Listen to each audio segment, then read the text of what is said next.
Good morning students. हम लोग magnetic effect of electric current हम लोग चैप्टर पढ़ रहे थे, यानी धारावाही चालक के कारण उत्पन्न चुंबकीय क्षेत्र। तो इसमें बायो सावर्ट नियम के बाद अब अगला टॉपिक हम लोग इसमें पढ़ेंगे, धारावाही चालक के कारण उत्पन्न चुंबकीय क्षेत्र की दिशा। यानी जो चुंबकीय क्षेत्र है उसकी दिशा हम कैसे ज्ञात करेंगे। तो यहाँ पे दो दिए गए हैं तरीके, तो इनको आप कॉपी में लिख लेंगे और समझ लेंगे ठीक से। तो पहला है बाएं हाथ की हथेली का नियम। इसमें क्या करते हैं कि दाएं राइट हैंड पाम रूल इसको कहते हैं। जैसे दाएं हाथ का पंजा आप पूरा फैला लीजिए, जिसमें अंगूठा उंगलियों से 90 अंश के कोण पर हो सीधे। तो दाएं हाथ का पंजा पूरा फैलाकर इसको, यदि हम अपने दाएं हाथ का पंजा पूरा फैलाकर इस प्रकार रखें कि अंगूठा चालक में बहने वाली धारा के दिशा में तथा फैली हुई उंगलियां बिंदु P की ओर संकेत करें, जिस पर धारा के कारण चुंबकीय क्षेत्र ज्ञात करनी है। तो यहाँ पे देखें चित्र में, यह अंगूठे की दिशा है जो धारा I की दिशा बता रहा है, और उंगलियों की दिशा क्या बता रहा है, वह बिंदु P की दिशा जहाँ हमको चुंबकीय क्षेत्र की दिशा ज्ञात करनी है। तो हथेली के लंबवत हथेली से धक्का देने की दिशा, यानी जैसे हम हथेली से धक्का देंगे तो ऊपर की ओर देंगे, कि दिशा B की दिशा को व्यक्त करेगी। यहाँ आपको चित्र से समझ भी आ रहा होगा कि जैसे ये जो डॉटेड लाइन दिखा रही है हथेली से धक्का देने की दिशा है, और B भी उसी दिशा में होगा। यानी उंगलियाँ P बिंदु को बताएंगी और उस P बिंदु के लंबवत क्या होगा, चुंबकीय क्षेत्र की दिशा होगी। दूसरा, मैक्सवेल का दक्षिणावर्ती पेंच का नियम। ये भी बहुत आसान है, सभी लोग स्क्रू ड्राइवर या पेंचकस चलाए होंगे। तो पेंचकस हमेशा चलाते समय राइट हैंड घुमाते हैं उसको, पेंच कसते समय। तो इसको हम Maxwell's right handed screw rule कहते हैं।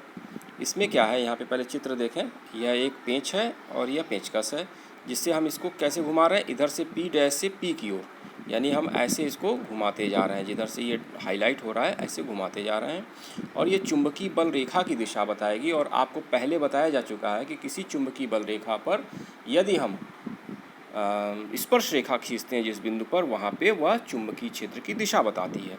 और यह I धारा की दिशा दिखा रही है, यानी कि हम पेंच को अगर कस रहे हैं तो पेंच कसने की दिशा धारा I की दिशा है, तो उसके चारों तरफ चुंबकीय क्षेत्र विद्यमान होगा। और उस पर किसी भी बिंदु पर अगर हमको चुंबकीय क्षेत्र निकालना है दिशा, तो वहाँ पे हम स्पर्श रेखा खींचकर ज्ञात कर लेते हैं।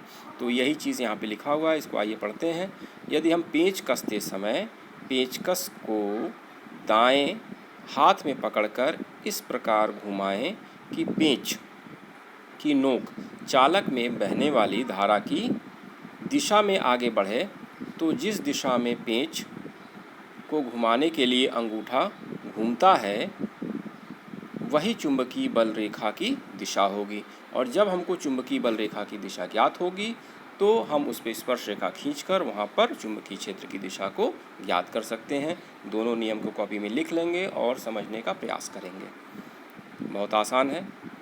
अगला एक टॉपिक है, ये आप लोगों के कुछ टॉपिक हटा दिए गए हैं, लेकिन ये है वृत्ताकार धारावाही कुंडली की अक्ष के अनुदिश चुंबकीय क्षेत्र। यानी चुंबकीय क्षेत्र का मान कितना होगा, यानी magnetic field along the axis of A current carrying circular coil. तो यहाँ पे चित्र देख लें एक बार।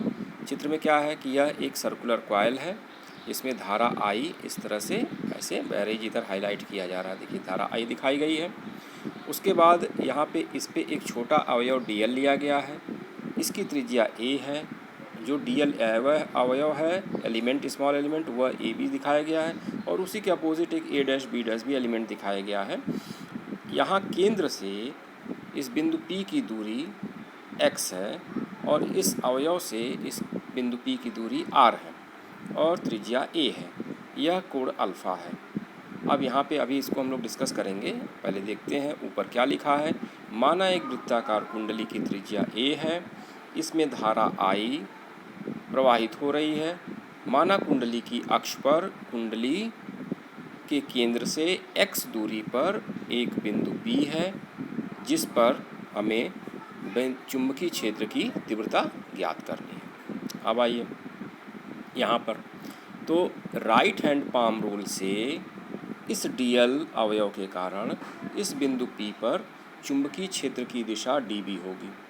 बिल्कुल उसी तरह से राइट हैंड पाम रूल आप करेंगे तो आप पाएंगे कि यह चुंबकीय क्षेत्र की दिशा dB होगी जो इसके लंबवत होगी। अब अगर इसके दो कंपोनेंट होंगे, यानी दो इसके घटक होंगे dB के, एक dB साइन अल्फ़ा, एक dB कॉस अल्फ़ा, तो यह कोण अल्फ़ा होगा बाई ज्योमेट्री। आप लोग करके देख लेंगे क्योंकि ये 90 माइनस अल्फ़ा हो जाएगा और ये अल्फ़ा हो जाएगा। तो dB कॉस अल्फ़ा और dB साइन अल्फ़ा दो अवयव होंगे, तो हम देखेंगे कि अक्ष के अनुदिश जो अवयव है वह dB साइन अल्फ़ा है और dB कॉस अल्फ़ा के अपोजिट हर एक बिंदु के लिए अपोजिट अवयव है जो एक दूसरे को निरस्त कर देंगे, यानी जो हमें इफ़ेक्टिव, यानी कि जो हमें प्रभावी चुंबकीय क्षेत्र की तीव्रता मिलेगी वह dB साइन अल्फ़ा के कारण मिलेगी। तो हम dB साइन अल्फ़ा को क्या करेंगे, समेसन यानी कि उसको इंटीग्रेट कर लेंगे पूरे कॉइल के लिए, और इस प्रकार हमको dB साइन अल्फ़ा से हमको अक्ष के अनुदिश चुंबकीय क्षेत्र की तीव्रता ज्ञात हो जाएगी। अब देखते हैं, मेरे ख्याल से ये समझ में आ गया होगा आपको dB साइन अल्फ़ा, यही चीज़ इसमें लिखा भी गया है। अब आइए पढ़ते हैं। तो माना DL लंबाई का एक अवयव स्मॉल एलिमेंट AB है जिसकी बिंदु P से दूरी r है, यहाँ ऊपर आपको दिखाई दे रहा है और यहाँ से दूरी r भी दिखाई दे रही है। बायो-सैवर्ट नियम से बिंदु P पर चुंबकीय क्षेत्र की तीव्रता, बायो-सैवर्ट नियम क्या है, dB बराबर μ0/4 pi I D L sine theta upon r square. अब I D L sine theta upon r square, अब थीटा यहाँ पे कोण क्या होगा, तो थीटा कोण इस डीएल अवयव और इस r दूरी के बीच होगा, जो आपको दिख रहा होगा कि यह इसके लंबवत है। तो यहाँ DL तथा P को मिलाने वाली रेखा के बीच 90 अंश का कोण है, अतः थीटा बराबर 90 अंश। फिर से देख लें 90 अंश कैसे होगा, जैसे ये कोई रिंग है और रिंग से सीधी एक रेखा खींची गई है उसके लंबवत, तो यह रिंग और इसके बीच में जो कोण है वह 90 अंश है। आप 90 अंश रख देंगे तो dB बराबर μ0/4 pi I D L sine 90 upon r square, तो साइन 90 का मान 1 होता है, तो यह हो जाएगा dB बराबर μ0/4 pi I D L upon r square. अब फिर हम वहीं चलेंगे कि dB साइन अल्फ़ा हमको चाहिए, तो dB साइन अल्फ़ा हमारे लिए dB का एक घटक होगा जो इसके अनुदिश होगा, किसके, अक्ष के अनुदिश। वही चीज़ यहाँ पे लिखी गई है कि अवयव DL के कारण बिंदु P पर dB की दिशा r की दिशा के लंबवत चित्रानुसार होगी दाएं हाथ के नियम से। तो dB के दोनों घटक dB साइन अल्फ़ा और dB कॉस अल्फ़ा में से अक्ष के अनुदिश प्रभावी घटक जो होगा वह dB साइन अल्फ़ा होगा, तथा dB कॉस अल्फ़ा निष्प्रभावी हो जाएगा क्योंकि हर एक के अपोजिट dB कॉस अल्फ़ा उपस्थित है। अब आइए, अतः dB के कारण उत्पन्न dB साइन अल्फ़ा प्रभावी होगा, वही चीज़ लिखा गया है।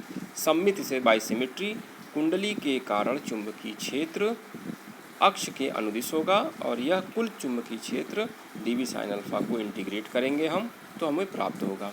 अब sine alpha is equal to a upon r, चित्र से यहाँ देख लेंगे, यहाँ देख सकते हैं साइन अल्फ़ा बराबर यह लंब हो जाएगा और ये कर्ड हो जाएगा, तो a अपॉन r यहाँ पे हम रख देंगे इसमें, तो μ0/4 pi I D L upon r square a upon r। अब यहाँ पे I A upon r cube को बाहर ले लेंगे और समेसन dl को हम छोड़ देंगे, यानी कि समेसन मतलब ये इंटीग्रेट करेंगे dl को, तो dl को इंटीग्रेट करेंगे तो dl मिला के क्या होगा, यह इसके परिधि के बराबर होगा, सर्कमफ्रेंस के बराबर, और इसकी त्रिज्या चूँकि a है तो यह 2 पाई a के बराबर हो जाएगा, और r बराबर √a² प्लस x स्क्वायर, यह पाइथागोरस के प्रमेय से होगा। यहाँ एक बार फिर आइए देख लें, यहाँ देखिए r स्क्वायर बराबर a² प्लस x स्क्वायर होगा, तो r बराबर √a² प्लस x स्क्वायर होगा। इसका मान हम इसमें रख देंगे तो हमको मिलेगा μ0/4 पाई आई ए और समेसन इंटीग्रेशन dl होगा 2 पाई a और r क्यूब हो जाएगा a² plus x square to the power 3/2, क्योंकि r है a² plus x square power 1/2, उस पर 3 से मल्टीप्लाई होगा तो पावर 3/2 हो जाएगा। तो यह हो जाएगा हमारे पास b is equal to μ0/4 pi 2 pi I A square upon a² plus x square to the power 3/2। अगर कुंडली में n फेरे हैं, कुंडली मतलब उसमें कई फेरे होंगे या एक फेरे के लिए है, तो n फेरे हैं तो हम n से गुणा कर देंगे। तो mu b is equal to mu 0.4 pi 2 pi NiA² upon A² plus x² to the power 3/2। तो यह चुंबकीय क्षेत्र की दिशा x दूरी पर उसके केंद्र से हम इस सूत्र से ज्ञात कर सकते हैं। अब केंद्र के लिए क्या होगा, x का मान 0 होगा, तो कुंडली के केंद्र पर x बराबर 0 रखेंगे तो हमको चुंबकीय क्षेत्र की तीव्रता ज्ञात होगी। तो यह हो जाएगा b is equal to mu 0.4 pi 2 pi NiA² upon A³। अब यहाँ देखिए A² A³ से कट जाएगा तो हमें बचेगा नीचे a, तो मिलेगा हमको एट सेंटर, यहाँ पे लिखा हुआ है यानी केंद्र पर b is equal to mu 0.4 pi 2 pi Ni upon A।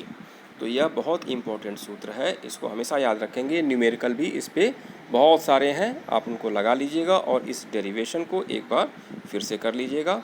Next turn पर हम लोग एम्पियर सर्किटल लॉ पढ़ेंगे। धन्यवाद।